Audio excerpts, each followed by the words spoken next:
The following opinions are solely those of BoatTEST.com and its test captain. The design team at Robalo has recognized the need for a 22-foot bay boat that can get into skinny water and handle the unprotected coastal waters as well. They answered with the 226 Cayman. Let's take a look.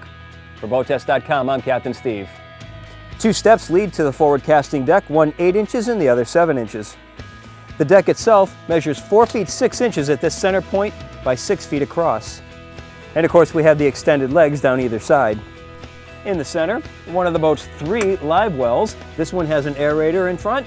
It's also insulated so it can double as a fish box, 30 gallons. And notice it's gasketed all the way around. The aft casting deck, 8 foot 1 inch wide, all fiberglass and non-skid. All the hardware is flush mounted to relieve any tripping hazard concerns. 2 rod holders to the stern. 2 cup holders just ahead, double as rod holders. To both sides of the casting deck, 2 30-gallon live wells. That makes a total of 90 gallons on this boat. These are tinted blue, rounded edges, dividers to let you separate your bait. These are also insulated so they can be used as fish lockers. In the port quarter, boater's best friend, the 5-gallon bucket. This will make a great feature for cast netters, and notice how the hatch opens to the inside, making it easily accessible from the trailer. Inside the engine well, raw water washdown. In the center of the casting deck, a flip-up rumble seat. Seat back 20 inches high, 42 inches across. This provides a very comfortable place to sit, blocked by the wind from the center console. When it's time to get storage, articulating hinges give you plenty of access. Inside and aft bulkhead makes it a functional storage compartment without having everything getting lost moving back to the engine well. Just ahead, the batteries are also easily accessible. Side decks offer 15.5 inches between the bolsters and the rail to the optional T-top. Unusual for a 22-foot boat to have standard bolsters. Underneath, the rod holders will hold full-size offshore rods. Lockable latches give access to the rod storage. This one holds 5, starboard holds 6.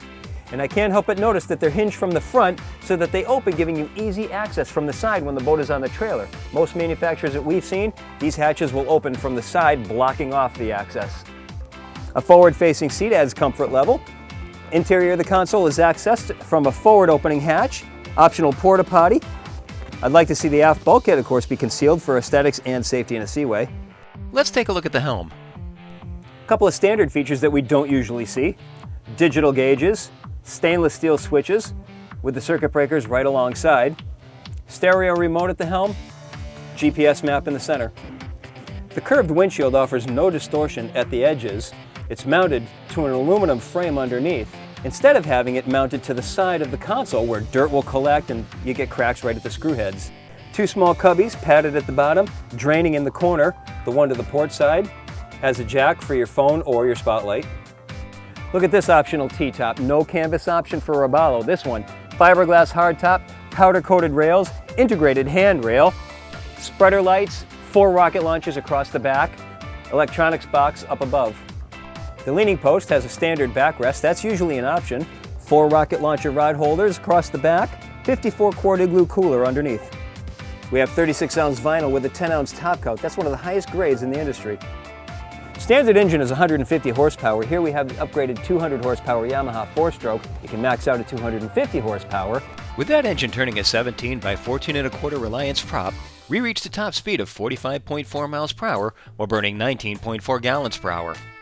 Our most economical cruise came in at 3,500 RPM and 24.8 miles per hour. That speed reduced the fuel burn to 5.2 gallons per hour, giving the 226 a range of 258 miles and an endurance of 6 hours and 24 minutes while still holding back a 10% reserve.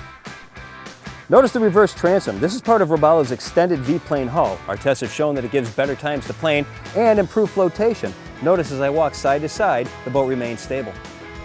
We reached planing speed in 3.4 seconds, cruised through 20 miles per hour in 4.8 seconds, and reached 30 in 7.7. The 15-degree dead rise gives you a good mix of offshore performance and a shallow 12-inch draft.